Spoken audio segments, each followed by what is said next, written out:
Echoes of Wisdom may be a cute and simple looking game, but you'd be surprised on how intricate some of its systems can be. So here are 21 spoiler-friendly tips that can be accomplished in the open world within the first couple hours of the game.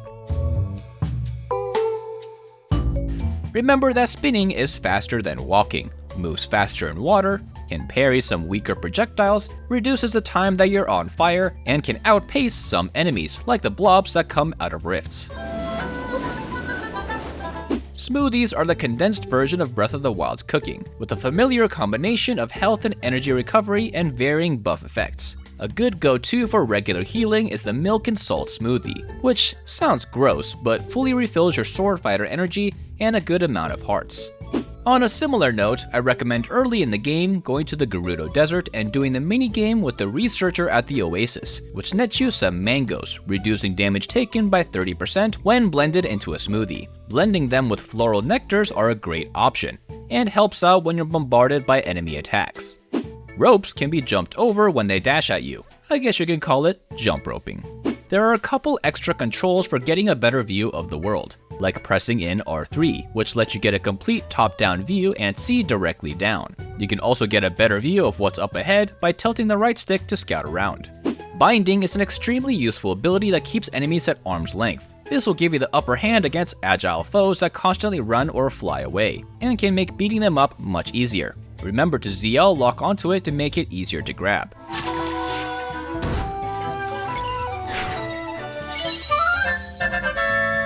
Here are my recommended echoes early in the game. The Crawl Chula is the go-to for traversing over any cliff. It will instantly give you exploration freedom to go anywhere. It's found right in the beginning of the southern plain, and will make getting over any wall infinitely easier.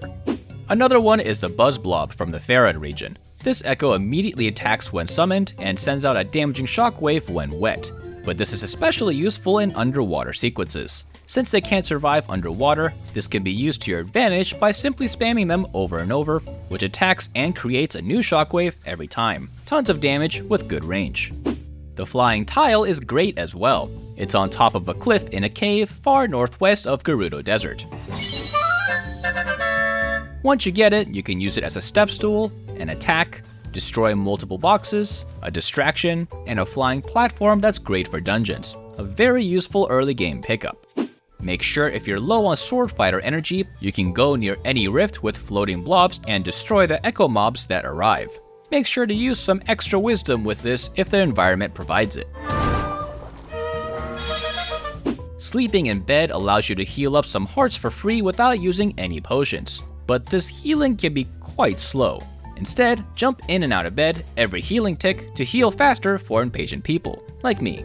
Yeah, this is how I sleep too. The Great Fairy can be found in the middle of Lake Hylia and allows the player to equip more accessories. Make sure to check in every once in a while when you have the rupees to get an upgrade, and refill nearby fairies as needed. You can jump inside pots and move around to hide from enemies when sneaking around. And jumping out of pots is considered a higher platform, so it can get you slightly more height. Another easy way to get a higher jump is to quickly switch to sword fighter mode. After you get up, switch back, and be on your merry way.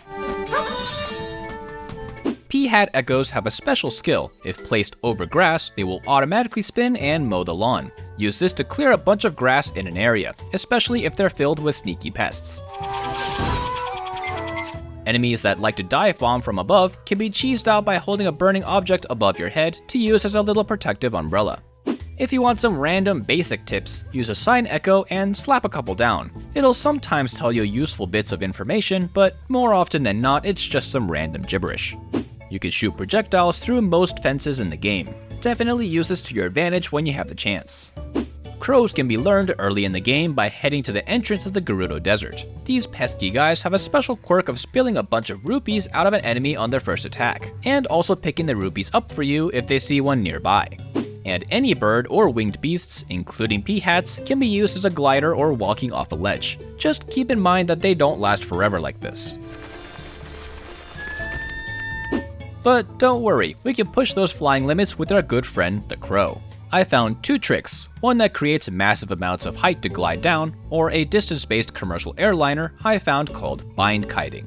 By binding one crow immediately, summoning a second and lifting it, then holding and releasing R. This will cause the crow to steadily rise, then let you glide down anywhere around the area as you please. If you want distance instead, drop some meat, summon a crow on the other side, bind it, pick up the meat, then hold R to reverse bond. Both of these tricks will teleport you out of bounds if gone too high, so it's recommended to glide down if you're too close, or release and hold R once you've hit this limit with the distance method. Because meat and birds are found very early in the game, I imagine this could be useful for future speedruns.